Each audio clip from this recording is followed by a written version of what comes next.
Hello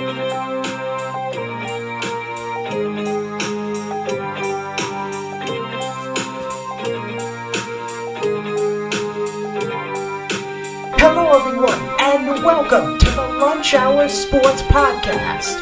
Here with your hosts, Jacob Smedley, Sam Beth, Justin Rehammer, Peter Malvente, and Nathan Romanoff. Today's topics include the NBA offseason, players moving, re-signing, and the like.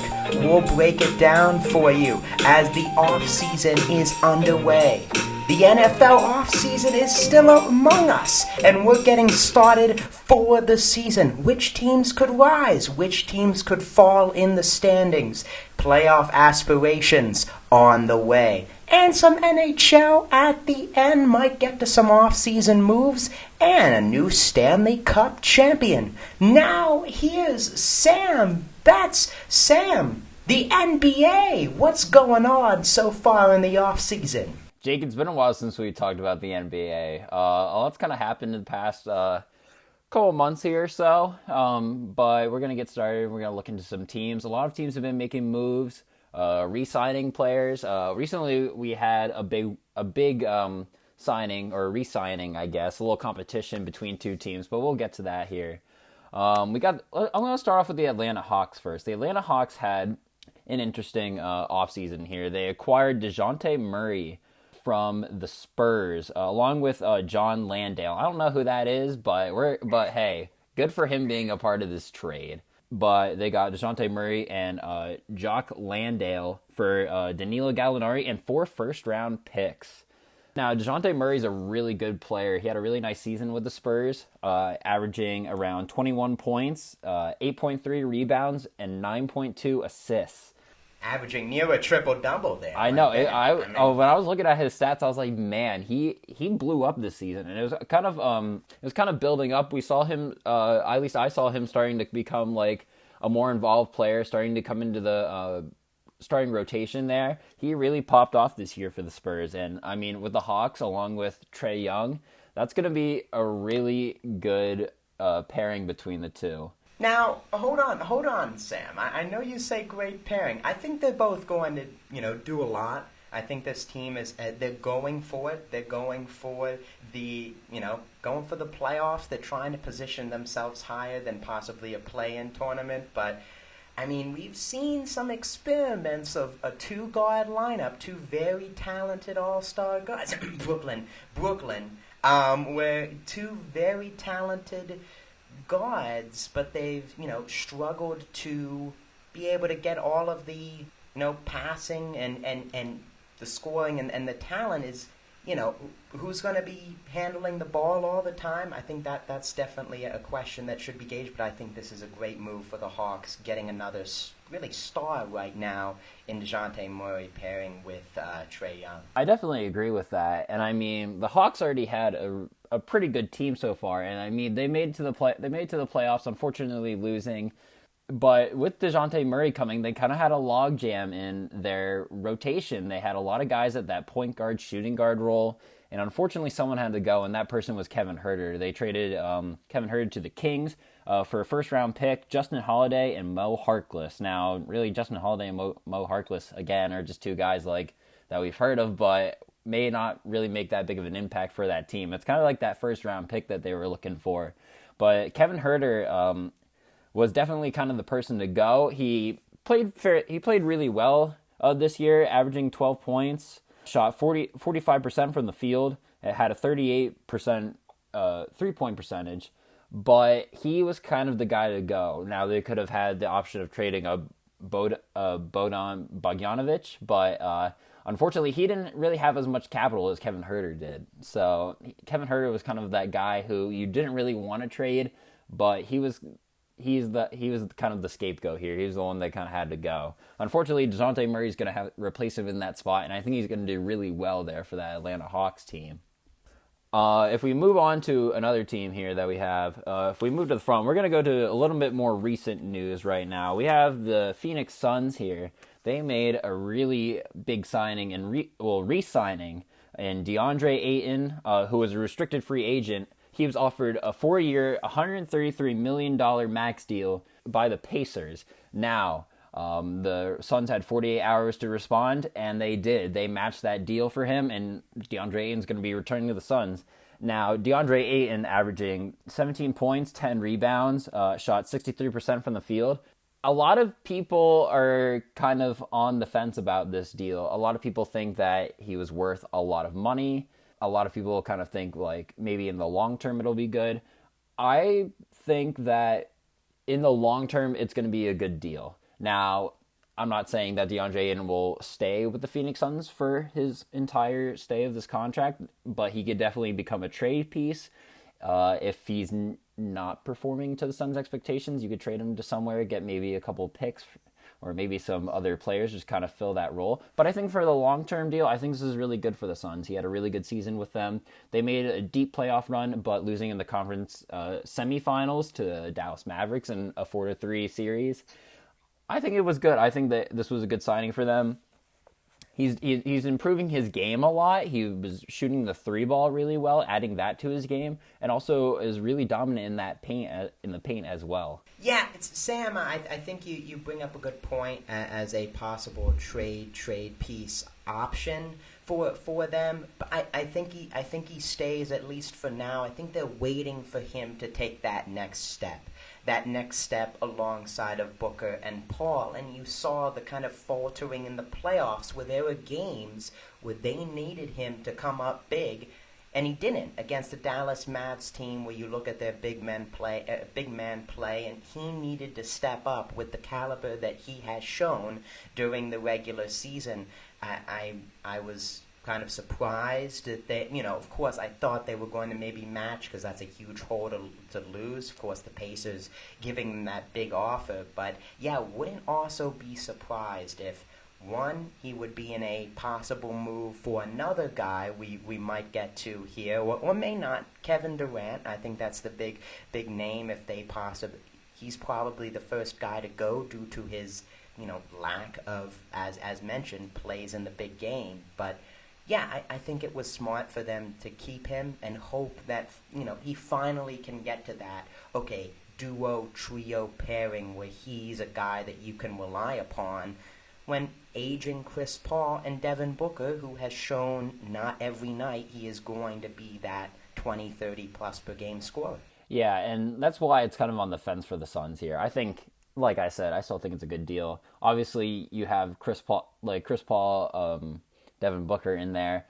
Kevin Durant, Kyrie Irving, and Donovan Mitchell are kind of circulating through teams, or teams are willing to trade them, or teams are willing to sign them, as in like with Kevin Durant. So it's all up in the air right now. But I think in the end, there are many options with DeAndre Ayton, and I don't think the Suns could really afford to have lost them at this point. Well, just to be clear though, Sam, they can't trade him because they have a no-trade clause for the first year of that 4-year contract. Oh, is that right? So they can't trade him this summer for Durant. That's out.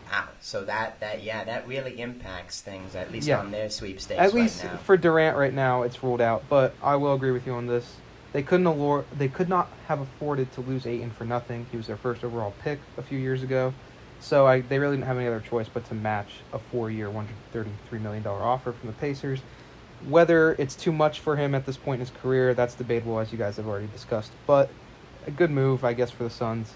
Just basically takes him out of Durant sweepstakes for this summer, in my eyes. Yeah, well, thank you for sharing that information, Nate. That's coming in clutch there. I appreciate that. Game changer, Nate. At it again.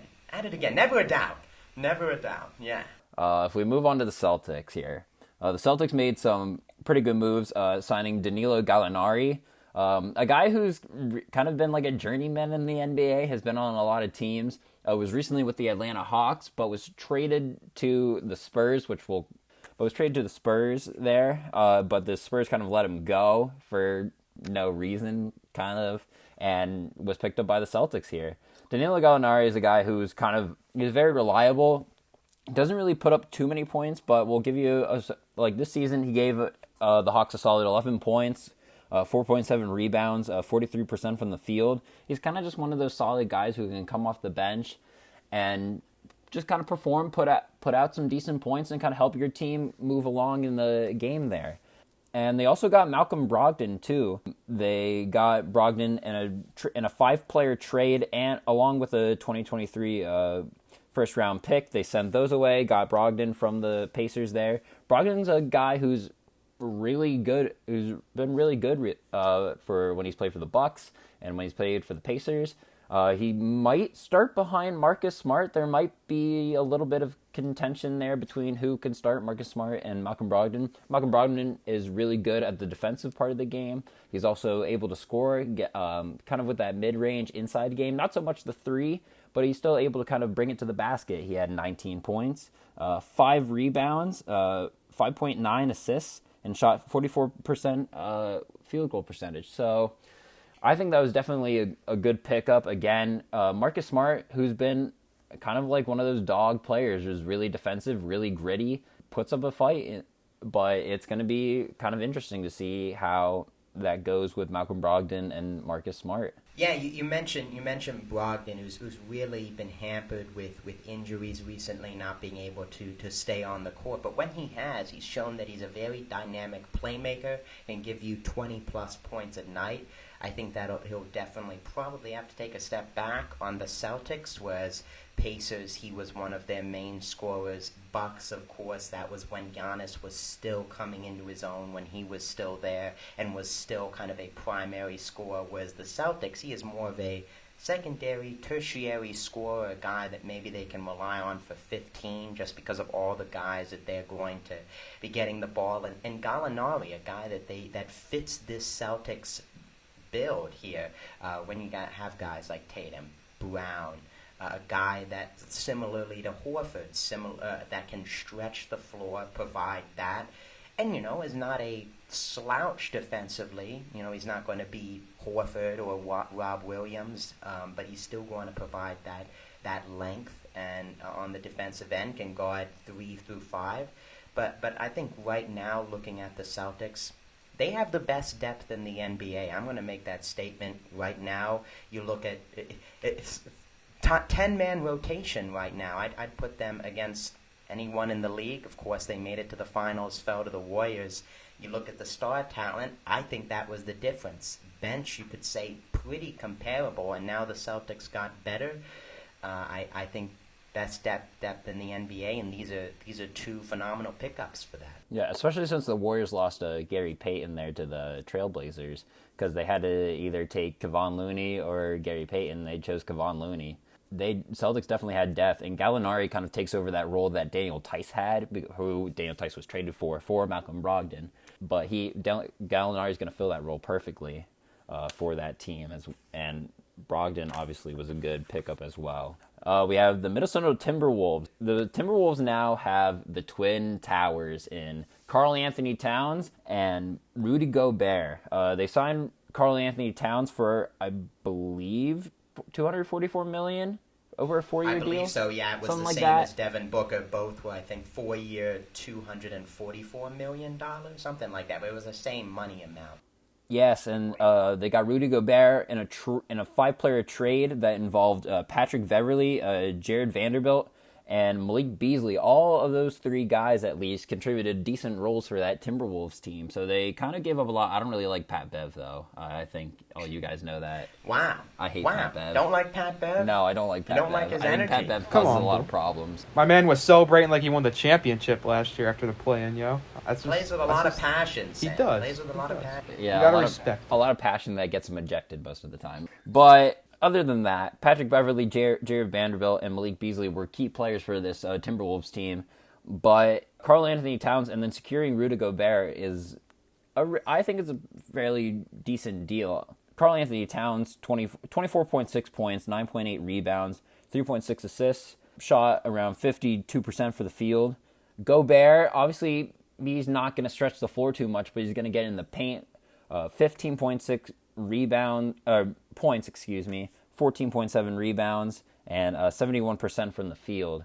So you're definitely going to have your paint guy with Rudy Gobert, and Karl Anthony Towns has been able to stretch the floor a lot. Those 2 guys are going to keep the Timberwolves afloat at least. I don't know if that's enough to push them into a playoff role, but Now, hold on a second, Sam. Before you're talking about playoffs, you failed to mention one key part of the trade, the draft picks involved. You talk about the players, but also talk about the draft picks going to Utah. What is it, 5 or 6 draft picks, I think it is, including Walker Kessler, this year's draft pick for Minnesota, all going to the Jazz, and the implication that has for other guys that we previously mentioned that could be traded and moved. You talk about the draft picks and those solid role players. As much as you might not like Pat Bev, he's a guy that can give you 10 plus, give you assist and hard defense. Malik Beasley, a guy who's a streaky shooter off the bench. I mean, these are solid role players along with the draft picks. For Rudy Gobert, who is a good player, he is a very good player, very good defensively as a big man. Can he play that perimeter defense in this changing three-point game? Remains to be seen. But he is, he's going to be an impact guy for this Timberwolves team. But that's a haul that you give for like a Kevin Durant or a Donovan Mitchell or a LeBron James type. Like, this kind of changes the trade landscape, as many people, and as you look at maybe the Nets, how they're changing it. So it remains to be seen. Timberwolves, I think, as you mentioned, put themselves in a good spot to get a top seed in the West. Really determines on Ant Edwards, Cat mixing with Gobert, but that's a lot for Gobert, Sam. You definitely sacrifice your future with Gobert if you're giving up that much for him. I'm not saying I want to use my words carefully here when I'm talking, but for I don't want to say Rudy Gobert is a franchise player, but for a guy who's a star, who has been labeled as a star in the NBA, that's still a lot to give up. You definitely sacrifice your future. No, that's not anything to be taken lightly. Like you said, it is to be seen whether Rudy Gobert can kind of provide the things that the Timberwolves need. But no matter here, they do have the Twin Towers. Those two guys, whether Cat can get in the paint too and spread the floor as well, and Rudy Gobert really taking in the inside of the basket there and the inside of the paint, it's going to have to be seen whether they can work together. I mean, obviously you still have Anthony Edwards. His talent is definitely not decreased at all. He is the real. Anthony Edwards has looked like the real deal so far and has paid off for the Timberwolves. But again, a couple question marks with this team. Whether they can come to a playoff spot, that's remained to be seen, and it will be seen in this next season coming up. 2 other quick things I would like to talk about. We have the Knicks, who signed Jalen Brunson to a pretty sizable deal, Jake. I forget exactly what. And it might have been under the table, Sam. There might have been some allegations. Maybe not happened in the time, if you know what I'm saying. There have been some accusations that could have been happening early, some tampering involved. But nonetheless, Jalen Brunson has definitely performed well. He performed well when he was alongside Doncic with the Mavericks. He had a really hot playoff run with them and was definitely very valuable during that Mavericks-Suns series that we talked about earlier. Over the season, he had 16 points, 3.9 rebounds, 4.8 assists. He shot 50% from the field, 37% from the three. That definitely helps out with this Knicks team, who's kind of looking to, again, who we're seeing trying to push to the playoffs. We've seen R.J. Barrett kind of perform a little bit better. You have Mitchell Robinson still there in that center spot. We'll see. Yeah, I mean, they made the playoffs 2 years ago, 4C. I mean, it was looking up for the Knicks. Disappointing season. Is this the kind of move I feel like maybe could go out? Of course, there have been rumors them with Donovan Mitchell as well, but I think this is a fantastic start because what do the Knicks need? I think they need a true starting point guard that can provide them, great minutes. Like Brunson has shown he has with the pick and roll, with the three-pointer, getting to the line, an aggressive scorer that can take pressure off of Barrett, take Barrett maybe off the ball, even though he thrived on the ball last year, can give him more opportunities off the ball as a secondary scorer, and maybe this is the whisper could bring life to Julius Randle, who really seemed to fall off in terms of 2 years ago to last year. Maybe this can provide more boost to him, having another guy that can get a bucket, more pick and pop, more pick and rolls with him. So I think it's a great move for the Knicks, and hopefully the start for them to get better. I definitely agree with you. I like this signing, whether the accusations are true or not. Pushing that to the side for now until anything is revealed. I still think it's a great signing for the Knicks. Last thing I want to talk about. I know a lot's happened in the offseason, but this is the last big thing I would like to talk about. The 76ers are going to keep James Harden here, keeping him in there. It's looking like he's going to get a hefty sum of money, as he should. He performed really well. He's a good player, star player. They also signed P.J. Tucker, another guy who is kind of like that grit and grind, kind of like Marcus Smart. He might not give you a bunch of points, but he's going to get some boards, and he's going to help you on defense, and he's gonna play tough ball for you. Harden, this past season, 22 points, 7.7 rebounds, 10.3 assists, 41% from the field, and 33% on the three-point shooting. You have Tucker, 7.6 points, 5.5 rebounds, 2.1 assists, 48 from the field for his percentage. So I feel before we deceive the viewer, Harden has not technically signed a deal yet. There have been rumors. Yeah, I didn't want to. Yes, I could have worded that a little better. Yes. I didn't want to say he did sign, but it looked like he was going to sign. Yeah, but yes, if all signs point, he is going to sign at some point. If he takes a pay cut, that's phenomenal. But yeah, Tucker. I mean, of course, if he beats you and plays phenomenal, you try and sign him, and that's exactly what the Sixers tried to do. I mean, Tucker was a pest on the Heat in the playoff series, and to be able to bring a guy in like that who's he is, like you said, Sam, described him perfectly, a dog, a guy he's not going to score the point. He's a corner three-point shooter on offense, but man, that defense, that pesky defense in the passing lanes, I think his mentality is really good for the team and can rub off on the rest of the players in terms of that mentality taking over. And another guy to mention, DeAnthony Melton, who I think could make an impact for this team off the bench. The bench has been bad, to say the least, in previous years, and a guy that can lead the bench and had a great year with the Grizzlies can make a big impact for this team. Thanks, Sam, for the insight. Definitely going to monitor these moves moving forward, not only for this offseason, but also into the NBA season, which starts back up in October? October, yes. Justin, NFL, another season that's right around the corner, coming up in the fall, closer than many of us would probably think. The NFL season is coming back. Fantasy football season is right around the corner, for gosh sakes. Justin, some teams are on the rise. What do you got for us? Oh, thank you, Jacob. Yeah, like you said, the season is just 2 months away and, there's still not much going on in terms of like off-season moves, so we're going to talk about teams that didn't do so great last season but are going to take that next jump this season. Even if they did all right this season, they're going to make that jump and be even better. So let's just get right into it, and let's talk about some teams that I think are going to, and maybe that you guys think are going to take the next jump. And I want to start off the conversation with a team that we're all very familiar with, Nate, especially the Denver Broncos. Last season didn't have a great season. They were 7-10, their record, but they made some very notable additions. As the one I'm just going to say right out the bat, it's Russell Wilson. I mean, say no more, right? They're going to be a great team this season just because of that. But yeah, I wanted to hear you guys' thoughts on it. I think that they're going to be one of those teams that is going to take that next jump and be a 9, 10, 11 win team next season. Well, yeah, I mean, as a Broncos fan, I really hope that to be the case, and I truly think that it can and will be the case.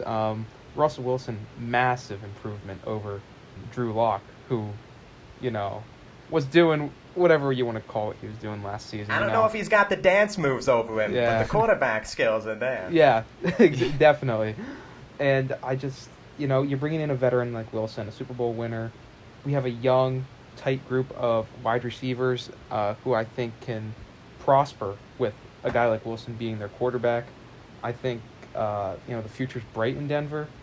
I have high hopes, and I think that this year is a step forward year, and I think that we will be competing albeit in what I believe is the toughest division in the NFL this year, the NFC West. I think we'll be competing.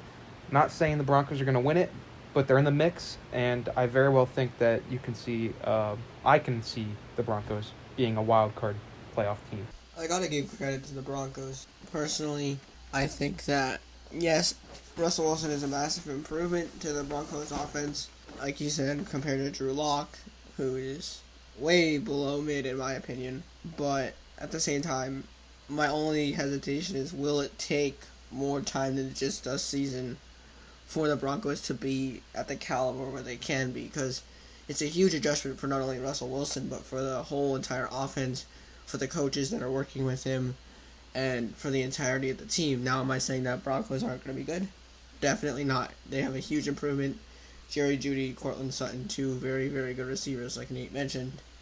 But at the same time, sure, anybody can fight for a wild card spot, and like you said, it is a very tough division. But my only hesitation is it may take longer than just this season for them to make that drastic jump we're all hoping to see for the Broncos. Well, I also wanted to mention, they also got Randy Gregory, too. They have Justin Simmons they're signing back. Patrick Surtain's on that defense.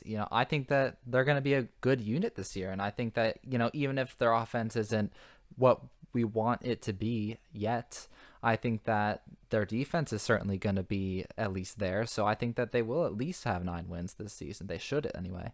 Yeah, I think that's definitely a possibility. I think Peter, does bring up a solid point that I think should be considered. However, I think that Russell Wilson, with his experience, would be able to, and his leadership, be able to garner the attention of the youngsters and be able to take control of that group, even if it is year one. I think in comparison to maybe some other fringe quarterbacks, like, I'm not going to try and call anyone out, but like a Jimmy G type of player, middle of the pack, maybe that. Call him out, Jay. Jimmy G, yeah, I'm starting to say it. Yeah, but those kind of, I think Russell Wilson is too talented for this team to fall too below expectation. I think he's going to garner the attention of the team offensively right away. There's going to be struggles along the way. I don't think there's going to completely void of that, but I think that he's going to take command of that offense, and I wouldn't be surprised top 10 defense. I'm going to say right now for the Broncos with that talent on the defensive end, with the rookies and the experienced guys mixing together. Then I want to move on to a different team here, though. One that was even worse than the Broncos, the New York Giants, 4-13 last season.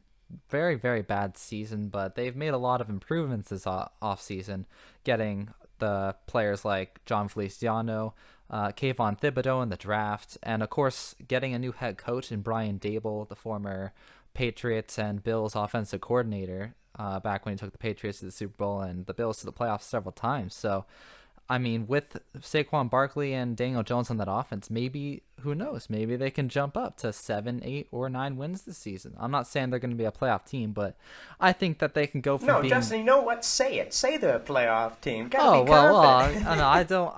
I'm not there yet with them. It's, first year head coach and everything, but I'm saying they're probably going to go this season from being a bad team to a mediocre team at least. Oh, yeah. I mean, that's a fair estimation. I do like the moves they made this offseason. I think they had a terrific draft. You were able to go out and get Thibodeau, and then right afterwards, they got Evan Neal on the offensive line. That's 2 great picks within the top 10. So do I think that they'll be improved this year? Yes. I think that they, realistically, I feel like they should double their wins. I think they should at least be a 6, maybe 7-win team, like you're saying, Justin.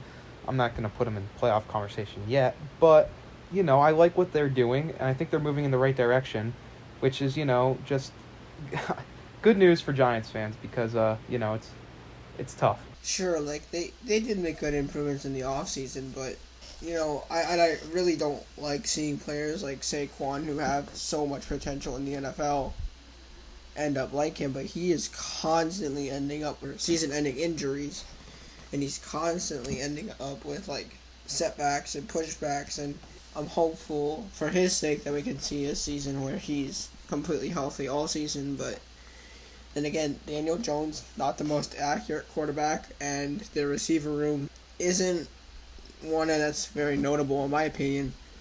So I think that, sure, you upgraded your offensive line for a hopefully potentially healthy Saquon Barkley, but I just feel that, I don't know, they have a lot to dust up before I would consider them to be a big improvement on this offseason. I see Nate there with the little head shake, and I want to ask: Did Nate write this? Did he write the first two teams? His two top teams were going off right off the get go here. But yeah, I think they're going to take a jump. It's going to be interesting. Daniel Jones, another year under his belt, how he takes the steps. Brian Dable, of course, coming from the Justin knows it all well, the Josh Allen's led offense there in Buffalo, having all that success. Going to see how he implements those kind of schemes to Daniel Jones, who, even though not as good as Josh Allen, I think we can all the football fans can come, but can he develop to that kind of similar frame in that sense? So that's going to be interesting to see. Of course, right there with Peter on the Saquon thing, if he can stay healthy, adds that element to this team. But a phenomenal draft for them. The trenches. That's where the game is won, on the trenches, and they got better in both areas. So I think that, yeah, they have a chance. 6-7 wins, getting better in that, always winnable division.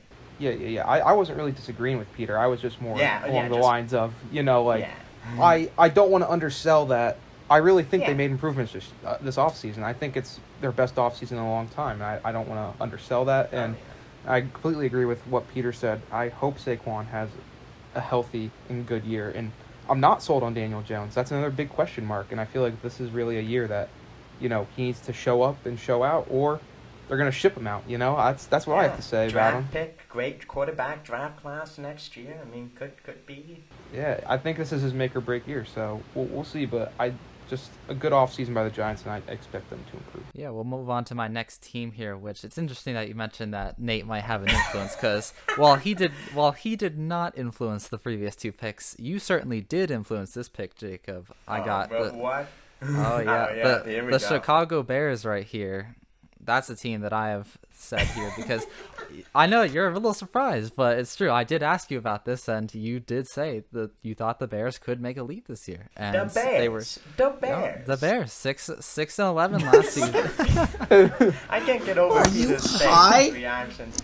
Bro, what are you Peter, smoking? we're not saying making the playoffs. We're saying getting better, man. No, yes, you need to calm down. They lost Khalil Mack, which is their biggest defensive player. They lost their biggest receiver. What are you smoking, bro? I'll show you what I'm smoking. They have Tavon Young, David Moore. They got Byron Pringle. I mean, these are some good players.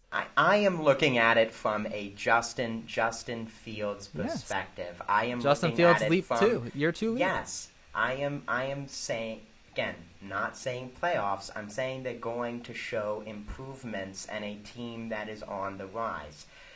We know this NFC North division. It is primarily ruled by the Packers, and that will be the case.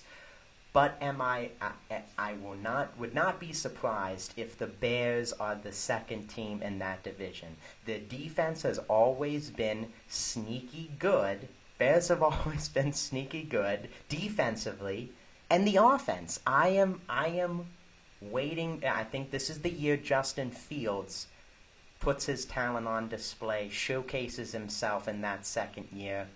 And again, we're talking like the Giants here. 6-7 wins could be a possibility. I'm just saying, like 7-8 wins, And also, Matt Nagy got fired. He was a terrible coach, so yes. Maybe a new scheme could help out Justin Fields get to that 7-8 win mark. I'm not saying they're a playoff team, not by a long shot, but I think that they could creep into mediocrity here. Yes.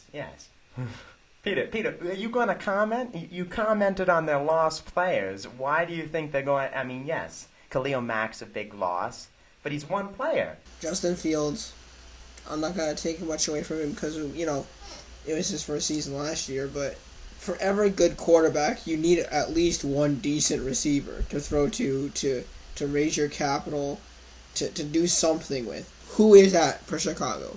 They have good running backs. Nobody. Montgomery, That's a running back, Jake. You can't carry an offense on the back David of a running Running back. back is a skill specialist. Byron They Pringle, cannot. they're two new receivers. It's not.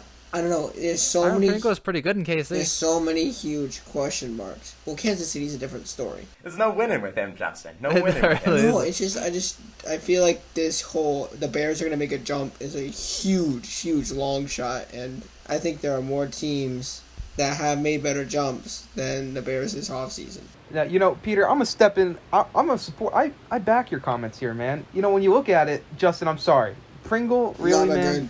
He was in KC Mid. with Patrick Mahomes. All right. Hey, man, And that's he was Patrick already Mahomes, serious Justin. That's quick, not you know? freaking So Justin Fields. there's a difference. There's levels to it, man. Now he's coming down. He's You can't going sell up to Justin Chicago Fields short just with because he Justin only Fields. have one season. I'm not trying to sell him short. I think he can turn out to be a fantastic quarterback, in the Not this NFL. year. But do I think that this is his No. year? I know I'm not completely sold on that. I think they might make a slight improvement. I don't know that it'll be that big of an improvement. I think it's similar to the Giants, but I'm not as hyped up on them, I guess I should say, as maybe you're making it out to be, Justin.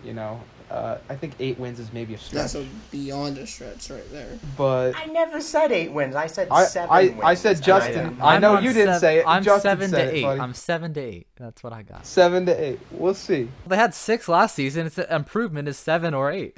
That's They're not gonna improve that much. And like Peter said, they lost their best receiver. They lost, And Allen an Robinson. entire So offense can't run on a running back. We all know that. there are question Am I marks. saying? I'll I'm back not that saying up. that. I'm saying We're not Justin saying Fields they're is gonna be a going to great get guy. better. Okay, so one player I on think this they're team gonna is be going to a get better better. team. That's about it.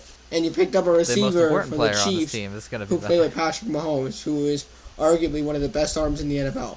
So you go from the best arm in the NFL to a second-year somebody who we don't know much about, and you have a second-year quarterback we don't know much about, and a good running back. That's what you're saying is going to improve this team to 8 wins? Bro, you're out of your mind. 7 wins. I said Not one you, win. Jake. Justin, bro. And now it's all about me because I said that they It's all might get about 8 you, wins. Justin. That they might get lucky and get one more. Not a win. chance. For the Not a content. chance. For the Agree to content. Here we disagree, go. guys. Let's move on to my final team on my improvements list here. We got the Los Angeles Chargers. That's who I think it's going to be. This is one we can all agree on, I believe. They I were don't know 9 about and 8 Peter last though. He season. might nitpick. Well, yeah, he might nitpick me here. He might come at you and nit. Yeah, start he nitpicking. might come at me here, but we'll see. They were 9 and 8 last season, kind of disappointing for their roster, but they've improved it since then. J.C. Jackson, Dustin Hopkins, Gerald Everett, they've got. They retained Keenan Allen, Austin Eckler, Justin Herbert. He's gonna have a fantastic year this year.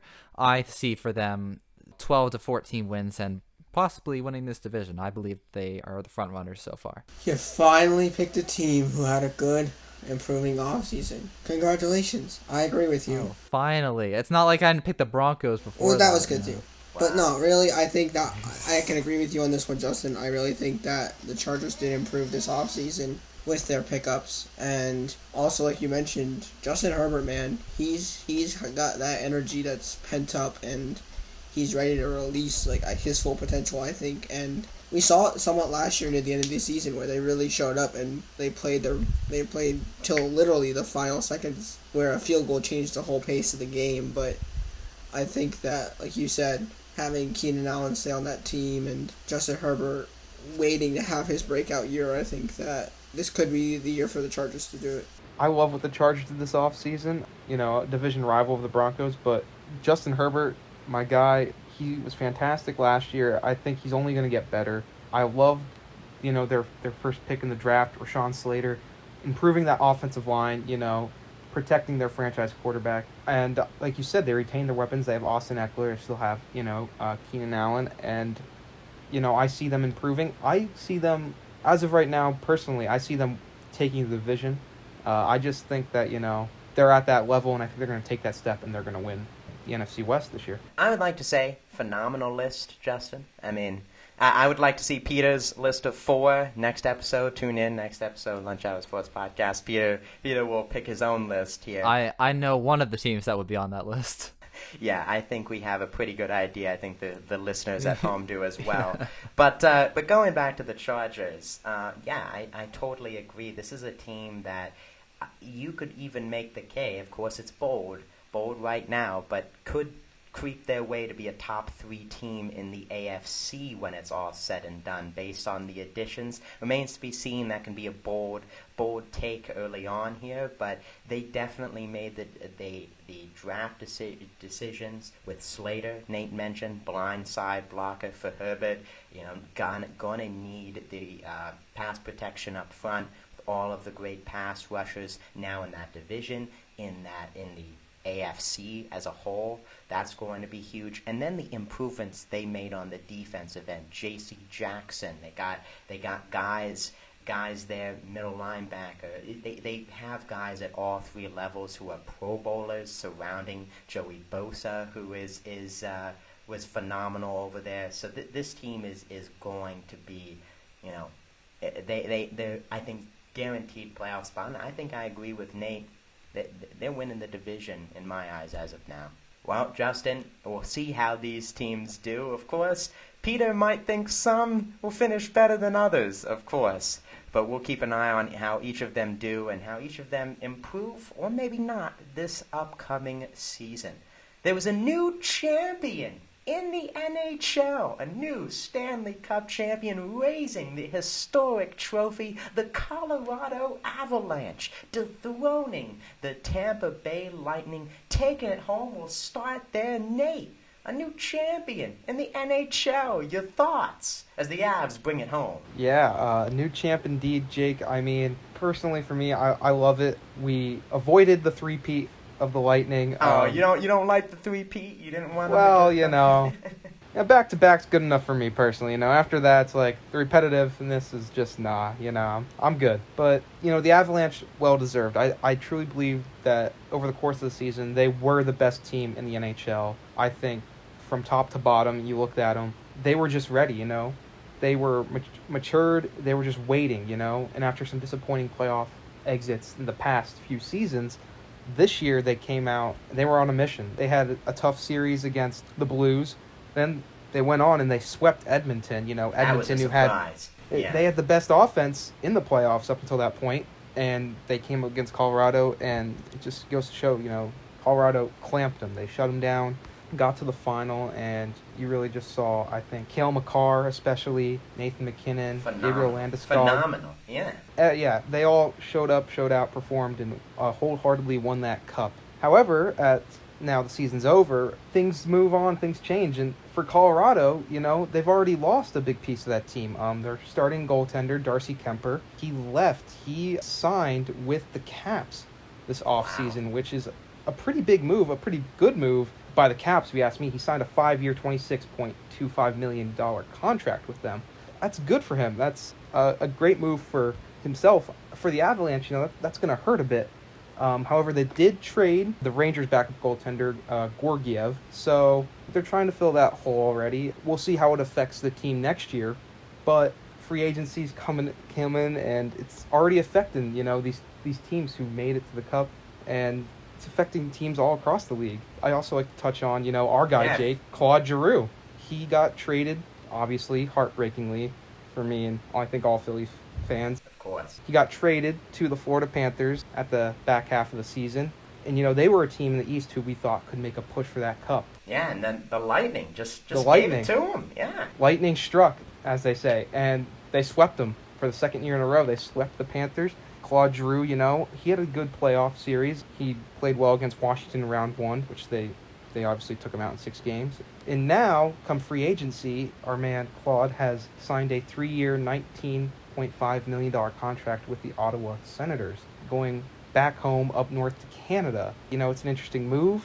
I don't know that it's necessarily a move to win a cup, which is what I felt him going to Florida was, but at his age, he's like 34, 35. I could see why he might want to wind down his career, go home to Canada. And, Ottawa's a young team. They've got some good draft picks. They also... And with DeBrincat, right? DeBrink. Yeah. Exactly. They traded for DeBrink. I'm not saying it's him. I don't think he's going for the money. I think he has faith in the team, and I think that they might be able to do something, I don't know if they'll win a cup, but maybe make some noise for the first time in a while up there in the Atlantic Division. Yeah, and at the very least, providing that veteran leadership for you said a young team, providing that guy who has experience in the playoffs, has been to the mountaintop before. So, yeah, it's a good move for the Senators, and good move for Claude going home.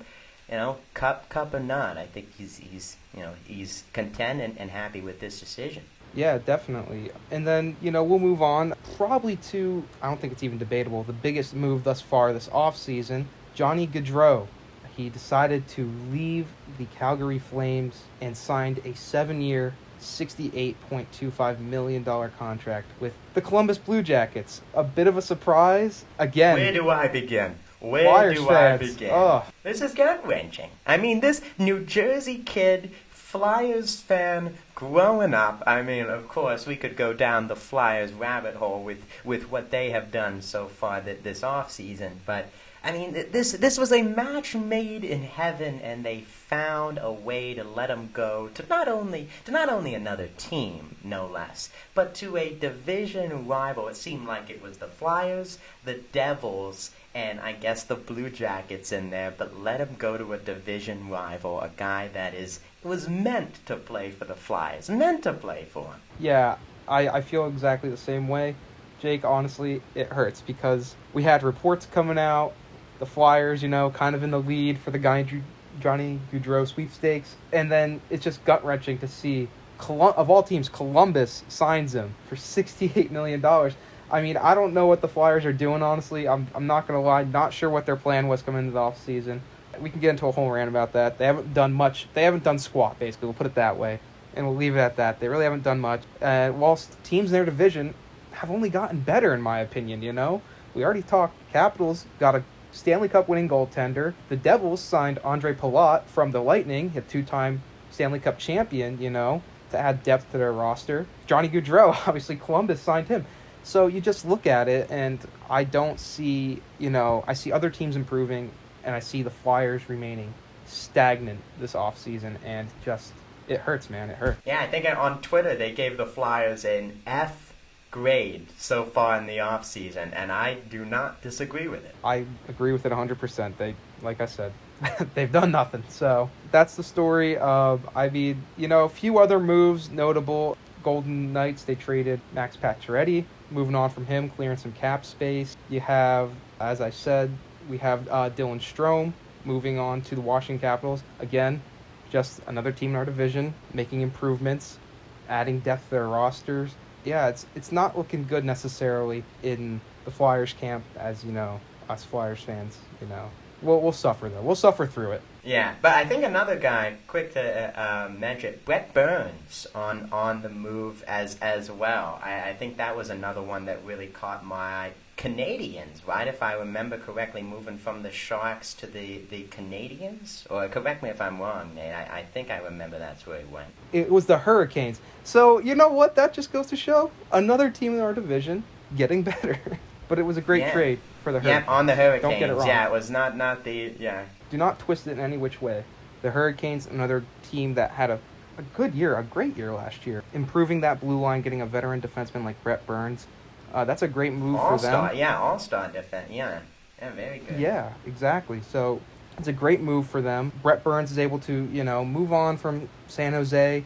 They had their magical cup run a few years back, but, it's time for him. He's getting older in age to move on, and he's moving to a team that's going to contend this year. I believe, they have a good chance of, I think they can win the Metro, and I think they might even be able to make a run at the Cup this year. So, we'll see. Also mention really quick, I know Joey's not here, but I'm sure he's celebrating as the Penguins were able to re-sign both Evgeny Malkin and Chris Letang this offseason. Great work by new GM Ron Hextall, aka former Flyers GM Ron Hextall, but that's just good business by them to hold on to two guys who have been there, their whole career, form that infamous trio with Sidney Crosby, and it seems as though they will be there for the rest of their careers now as well. Yeah, really can't see those guys in any other uniforms. Gotta keep hating them. Gotta keep hating them. There we go. Exactly. as Flyers fans, but great contracts for both of them, and great job by the Penguins. That will do it for this episode of the Lunch Hour Sports Podcast. Thank you all for listening, and thank you to Anchor for sponsoring this episode of the Lunch Hour Sports Podcast. Thank you, Anchor, for being a continued sponsor for future episodes of the Lunch Hour Sports Podcast. Keep it locked in on YouTube. That's where the episodes mainly are, but also now on Spotify, too. Go over and check us out on Spotify as well. Once again, from me and the rest of the crew, thank you for listening, and talk to you next episode.